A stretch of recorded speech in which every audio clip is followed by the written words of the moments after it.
اعوذ باللہ من الشیطان الرجیم بسم اللہ الرحمن الرحیم یا ایہا الذین آمنوا من یرتد منکم عن دینہ فسوف یأتی اللہ بقوم یحبهم ویحبونہ اذلۃ علی المؤمنین اعزۃ علی الکافرین یجاہدون فی سبیل اللہ ولا یخافون لومۃ لائم ذالک فضل اللہ یؤتیہ من یشاء واللہ واسع علیم۔ اے ایمان والو، جو شخص تم میں سے اپنے دین سے پھر جائے تو اللہ تعالیٰ بہت جلد ایسی قوم پیدا کر دے گا جس سے اس کو یعنی اللہ تعالیٰ کو محبت ہوگی، اور ان کو اس سے یعنی اللہ تعالیٰ سے ان کو محبت ہوگی۔ مہربان ہوں گے وہ مسلمانوں پر اور تیز ہوں گے کافروں پر، جہاد کرتے ہوں گے اللہ کی راہ میں، اور وہ لوگ کسی ملامت کرنے والی کی ملامت کا اندیشہ نہ کریں گے۔ یہ اللہ تعالیٰ کا فضل ہے، جس کو چاہیں عطا فرمائیں، اور اللہ تعالیٰ بڑے وسعت والے ہیں، بڑے علم والے ہیں۔ سورہ مائدہ کی آیت نمبر 54 آپ کے سامنے پڑھی گئی ہے۔ اوپر کی آیت میں اللہ تعالیٰ نے مسلمانوں کو حکم دیا تھا کہ تم یہود و نصارہ سے دوستی مت کرو، یعنی قلبی دوستی مت کرو، دلی محبت مت کرو، اس میں تمہارا ہی فائدہ ہے، کیونکہ اللہ تعالیٰ نے دین کی حفاظت کی ذمہ داری لے لی ہے۔ خدا نخواستہ اگر تم اسلام سے پھر بھی جاؤ تو اللہ تعالیٰ بہت جلد تمہاری جگہ پر دوسری قوم کو پیدا کر دیں گے۔ اگر تم دین سے نعوذ باللہ پھر بھی جاؤ تو تمہاری جگہ پر اللہ تعالیٰ دوسری قوم کو پیدا کر دیں گے، اور اس کی 4 صفات بیان فرمائی۔ اس میں سے پہلی صفت تو یہ ہے کہ اللہ تعالیٰ ان سے محبت کریں گے۔ ایسی قوم کو اللہ پیدا کر دیں گے جس کے اندر 4 صفتیں ہوں گی، 4 کمالات ہوں گے۔ ایک صفت تو یہ ہوگی کہ وہ اللہ تعالیٰ سے محبت کریں گے، دوسری صفت یہ ہوگی کہ اللہ تعالیٰ ان سے محبت کریں گے، تیسری صفت یہ ہوگی کہ وہ اللہ کے راہ میں جہاد کریں گے اسلام کی سربلندی کے لیے، اور چوتھی صفت یہ ہوگی کہ وہ لوگ کیا ہے، کسی ملامت کرنے والوں کے بارے میں ملامت نہیں کریں گے، ملامت کی پرواہ نہیں کریں گے، چاہے کوئی بھی کتنی بھی ملامت کرے، کتنا بھی برا بھلا کہے، وہ اس کی پرواہ نہیں کریں گے۔ اور ایک صفت یہ بھی بیان فرمائی کہ مومنوں پر تو وہ لوگ نہایت ہی نرم ہوں گے۔ ایک تو پہلی صفت یہ بیان کی کہ اللہ ان سے محبت کریں گے، اللہ سے وہ محبت کریں گے۔ دوسری صفت کہ مومنوں پر وہ لوگ نہایت ہی نرم ہوں گے اور کافروں پر سخت ہوں گے۔ اور تیسری صفت یہ بیان کی کہ اللہ کی دین کی سربلندی کے لیے وہ لوگ جہاد کریں گے، اور ملامت کرنے والوں کی ملامت کی کوئی پرواہ نہیں کریں گے۔ یہ 4 صفتیں اس قوم کی ہوگی۔ تو اس کے بارے میں اب آپ کے ذہن میں شاید یہ خیال پیدا ہو کہ کیا یہ لوگ ایسے لوگوں کو اللہ نے پیدا کر دیا؟ تو آپ کو معلوم ہونا چاہیے، جمہور مفسرین نے لکھا ہے کہ اس آیت کریمہ کا مصداق ابو بکر صدیق اور ان کے رفقا ہیں۔ کیا کیسا؟ وہ یہ کہ جب اللہ کے رسول صلی اللہ علیہ وسلم مرض الوفات میں مبتلا ہوئے، اللہ کے رسول صلی اللہ علیہ وسلم کا جب آخری وقت آیا تو ہمارے نبی صلی اللہ علیہ وسلم کی زندگی میں ہی کچھ لوگوں نے نبوت کا دعویٰ کر دیا۔ کچھ ایسے کمبخت لوگ تھے، ان میں سے سب سے بڑا نام آتا ہے مسیلمہ کذاب کا، یہ یمامہ کا رہنے والا تھا۔ اور ایک آدمی جو یمن کا رہنے والا تھا، اس نے جو ہے اسود بن انسی اس کا نام تھا، اور ایک قبیلہ اسد کا ایک آدمی جس کا نام طلیحہ تھا۔ یہ 3 بڑے بڑے لوگ تھے جنہوں نے نبوت کا دعویٰ کیا۔ ہمارے نبی صلی اللہ علیہ وسلم کی زندگی میں بعض لوگوں نے نبوت کا دعویٰ کیا، اور بعض لوگوں نے ہمارے نبی صلی اللہ علیہ وسلم کی وفات کے بعد دعویٰ کیا۔ مسیلمہ کذاب نے تو ہمارے نبی صلی اللہ علیہ وسلم کی زندگی میں ہی نبوت کا دعویٰ کیا، اور اپنے آدمی کو بھیج کر کے اس نے کہا کہ نبوت میں اور آپ دونوں شریک ہوں گے، آپ آدھے ہوں گے نبی، آدھے ہم نبی ہوں گے، اور جس زمین پر آپ نے قبضہ کیا ہے، دیکھیے لب و لہجہ، اور جس زمین پر آپ نے قبضہ کیا ہے اس زمین کے آدھی زمین کے مالک ہم ہوں گے، آدھی زمین کے مالک آپ ہوں گے۔ تو اللہ کے رسول صلی اللہ علیہ وسلم نے قاصد کو بھیجا ان کو جا کر کے سمجھاؤ یہ نبوت شریک ہونے کی چیز نہیں، اور اللہ جس کو چاہتا اس کو زمین کا مالک بناتا، زمین کا حکمراں بناتا۔ اب ہمارے بعد تو کوئی نبی ہونے والا نہیں، اور تم نے جو نبوت کا دعویٰ کیا بالکل غلط کیا۔ جب یہ صحابی اللہ کے رسول صلی اللہ علیہ وسلم کی طرف سے بھیجا ہوا گیا تو مسیلمہ کذاب نے بڑی ہی دھمکی آمیز انداز میں ان کو ڈرایا کہ اگر قاصدوں کا قتل کرنا جائز ہوتا تو میں تم کو قتل کر دیتا۔ اللہ کے رسول صلی اللہ علیہ وسلم نے اس کے مقابلے کے لیے صحابہ کرام کو بھیجتے کہ اللہ کے رسول صلی اللہ علیہ وسلم دنیا سے تشریف لے گئے۔ اسی زمانے میں طلحہ اسدی، انہوں نے بھی نبوت کا دعویٰ کیا، یہ مسلمان تھا لیکن یہ مرتد ہو گیا، لیکن بعد میں اللہ نے پھر ان کو ایمان کی توفیق دی۔ اسود بن انسی، انہوں نے بھی نبوت کا دعویٰ کیا۔ ان کو قتل کرنے کے لیے اللہ کے رسول صلی اللہ علیہ وسلم نے آدمی بھیجا۔ جس رات میں اللہ کے رسول صلی اللہ علیہ وسلم نے آدمی کو بھیجا تھا قتل کرنے، جس دن وہ قتل ہوا اسود انسی، اسی دن اللہ کے رسول صلی اللہ علیہ وسلم دنیا سے تشریف لے گئے۔ جب اللہ کے رسول صلی اللہ علیہ وسلم دنیا سے تشریف لے گئے تو مدینے کے قرب و جوار میں جو نئے مسلمان تھے، نو مسلم تھے، وہ لوگ سب دین سے پھر گئے۔ ایک عجیب و غریب افراتفری مچ گئی مدینے کے اندر، اور جو دشمنان اسلام تھے، یہود و نصارہ تھے، یہ تو پہلے سے تاک لگائے بیٹھے تھے اسلام کو مٹانے کے لیے۔ ان لوگوں نے سوچا کہ اللہ کا رسول صلی اللہ علیہ وسلم دنیا سے تشریف لے گئے، اب اسلام کو مٹانا نہایت ہی آسان ہو جائے گا۔ صحابہ کرام کے اندر عجیب و غریب افراتفری مچ گئی اور پریشان ہو گئے، اور قبیلے کے قبیلے مرتد ہونے لگے۔ کسی نے زکوٰۃ دینے سے انکار کر دیا، کسی نے اور اسلام کا انکار کر دیا۔ ایسا معلوم ہونے لگا کہ اب اسلام کا چراغ بجھ جائے گا، دنیا سے اسلام کا نام و نشان مٹ جائے گا۔ صحابہ کرام کی پریشانی کو دیکھ کر کے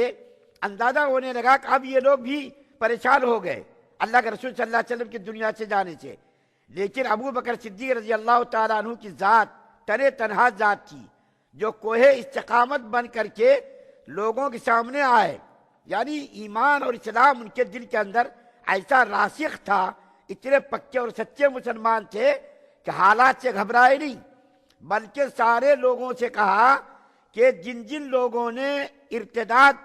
کا راستہ اختیار کیا، یعنی مسلمان تھے اسلام کو چھوڑ دیا نعوذ باللہ، اب ان سے مقابلہ کرنا ہے، جہاد کرنا ہے۔ بڑے بڑے صحابہ راستے میں آ گئے، امیر المومنین حالات بڑے ہی نازک ہیں، آپ اس موقع پر اگر جہاد کریں گے تو دشمنان اسلام بھی مدینے پر چڑھ جائیں گے اور مسلمانوں کے لیے بڑی پریشانی ہوگی۔ حضرت عمر فاروق جیسے اتنے بڑے جلیل القدر صحابی، انہوں نے بھی مشورہ دیا تھوڑے دنوں بعد جہاد کریں گے، حکمت سے مصلحت سے کام لیجئے۔ ابو بکر صدیق رضی اللہ تعالیٰ عنہ نے حضرت عمر فاروق کی داڑھی پکڑ کر کے زور سے جھٹکا دیا کہ عمر فاروق تم وہی آدمی ہو نا جو اللہ کے معاملے میں نہایت ہی سخت تھے، آج تم نرم کیوں ہو گئے؟ ابو بکر صدیق رضی اللہ تعالیٰ عنہ نے فرمایا کہ چاہے ابو بکر صدیق کے کوے، چیل، درندے پھاڑ کر کے کھا جائیں تو بھی ابو بکر صدیق ان سے مقابلہ کرے گا، ان سے جہاد کرے گا، ان کے ساتھ جہاد کرے گا، اور ان کو دین کی طرف یا تو دین کی طرف لائے گا یا تو ان کو قتل کرے گا۔ یہ کہہ کر کے ابو بکر صدیق رضی اللہ تعالیٰ عنہ گھوڑے پر سوار ہو گئے اور جہاد کرنے کے لیے تنہا نکلے۔ بڑے بڑے صحابہ راستے میں آ گئے۔ امیر المومنین ہمارا مقصد یہ نہیں تھا کہ آپ اکیلے جائیں، ہم آپ کا ساتھ نہ دیں، ایسا ہمارا مقصد نہیں تھا۔ ہمارا مقصد تو یہ تھا کہ حالات نازک ہیں، ان حالات میں ان سے مقابلہ کرنا مناسب نہیں، بعد میں مقابلہ کریں گے، لیکن جب آپ بزن ہیں اور اس بات پر آپ نے تہیہ کر رکھا مقابلہ کرنا ہے، اب ہم آپ کا ساتھ دینے کے لیے تیار ہیں۔ اسی موقع پر اللہ کے رسول صلی اللہ علیہ وسلم نے جب آخری وقت تھا تو اسامہ بن زید رضی اللہ تعالی عنہما، جس کا ذکر کبھی کبھی آ چکا ہے، ان کو جو بالکل 16 سال کے نوجوان تھے، اللہ کے رسول صلی اللہ علیہ وسلم نے موتا کی طرف کچھ لشکر دے کر کے روانہ فرمانے کا ارادہ کیا تھا، لیکن اللہ کے رسول صلی اللہ علیہ وسلم کی وفات ہو گئی تو بڑے بڑے صحابہ نے کہا کہ ان کو روک لیا جائے مدینے کی حفاظت کے لیے، کیونکہ اسلام بالکل اس وقت پر مسلمان پریشان ہے، کہیں ایسا نہ ہو کہ کفار مشرکین یہود و نصارہ مسلمانوں کو کمزور سمجھ کر کے حملہ کر دیں، تو ان کو روک لیا جائے۔ لیکن ابو بکر صدیق رضی اللہ تعالیٰ عنہ نے فرمایا خدا کی قسم جس لشکر کو اللہ کے رسول نے روانہ کیا تھا اپنی زندگی میں، اس کو تو میں نہیں روکوں گا، اس کو روانہ کر دیا۔ تھوڑے دنوں میں حضرت اسامہ رضی اللہ تعالیٰ عنہ فتح یاب ہو کر کے مدینہ آئے، اور یہود و نصارہ جو اسلام کے دشمن تھے اس کے دل پر ہیبت بیٹھ گئی، ارے مسلمان کمزور نہیں ہوئے، مسلمان تو طاقتور ہیں، اگر کمزور ہوتے اسامہ بن زید کو کیوں بھیجتے، مدینے کی حفاظت کے لیے رکھتے۔ بھیجنے کا مطلب یہ کہ مسلمان کمزور نہیں ہوئے، طاقتور ہیں۔ اور ابو بکر صدیق رضی اللہ تعالیٰ عنہ نے چھوٹے چھوٹے لشکر بنائے، مسیلمہ کذاب سے مقابلے کے لیے 12,000 کا لشکر تیار کیا، اور خالد بن ولید رضی اللہ تعالیٰ عنہ کو اس کے مقابلے کے لیے بھیجا۔ تاریخ کے اندر لکھا ہے مسیلمہ کذاب اتنا طاقتور ہو گیا تھا، حالانکہ کمینہ جو ہے 90 سال 100 سال کے قریب عمر تھی اس کی، اس کے باوجود بھی اتنا طاقتور کہ اس کی کمر بھی نہیں جھکی 90-100 سال کی عمر میں۔ 40,000 کا لشکر انہوں نے تیار کر لیا تھا۔ علماء لکھتے ہیں، مورخین لکھتے ہیں کہ اگر خالد بن ولید ان کے مقابلے کے لیے نہ جاتے، اتنی خون ریز جنگ ہوئی کہ اسی جنگ میں 700 قرائے صحابہ، بڑے بڑے قاری صحابہ تھے، وہ شہید ہو گئے۔ بڑے بڑے جو جلیل القدر صحابہ تھے وہ بھی شہید ہو گئے۔ علماء نے لکھا ہے کہ اگر خالد بن ولید ان کے مقابلے کے لیے نہ جاتے، جس کو اللہ کے رسول صلی اللہ علیہ وسلم نے سیف اللہ کا لقب دیا تھا، تو ممکن تھا کہ مسلمانوں کو شکست ہو جاتی، ممکن تھا مسلمانوں کی شکست ہو جاتی۔ مسیلمہ کذاب کو حضرت وحشی بن حرب رضی اللہ تعالیٰ عنہ، جنہوں نے حضرت حمزہ کو شہید کیا تھا، انہوں نے طاق لگا کر کے وحشی بن حرب نے مسیلمہ کذاب کو قتل کیا۔ اس کے قتل کے بعد مسیلمہ کذاب کے لشکر میں بھگدڑ مچ گئی، افراتفری مچ گئی، اور مسلمانوں کو فتح اللہ تعالیٰ نے عطا فرمائی۔ 2 سالوں کے اندر تمام مرتدین جو اسلام کے خلاف اٹھ گئے تھے، مسلمانوں کے خلاف اٹھ گئے تھے، حضرت ابو بکر صدیق رضی اللہ تعالیٰ عنہ کی ہمت اور جرات کی وجہ سے یا تو وہ تمام مرتدین جو اسلام سے پھر گئے تھے، یا تو وہ مسلمان ہو گئے، یا تو وہ لوگ قتل کر دیے گئے 2 سال کی مدت میں۔ اور ابو بکر صدیق رضی اللہ تعالیٰ عنہ نے ایک جملہ فرمایا تھا کہ ابو بکر صدیق زندہ رہے اور ابو بکر صدیق کی زندگی میں کوئی دین کے اندر نقص پیدا کر دے، کمی کر دے، زکوٰۃ کا انکار کر دے، خدا کی قسم اگر کوئی اللہ کے رسول صلی اللہ علیہ وسلم کی زندگی میں ایک اونٹ کا بچہ بھی دیتا تھا یا ایک رسی بھی دیتا تھا، اور وہ اگر زکوٰۃ دینے سے انکار کرے گا تو ابو بکر اس کے خلاف جہاد کرے گا۔ تو یہ آیت کریمہ مفسرین نے لکھا ہے کہ ابو بکر صدیق رضی اللہ تعالیٰ عنہ کے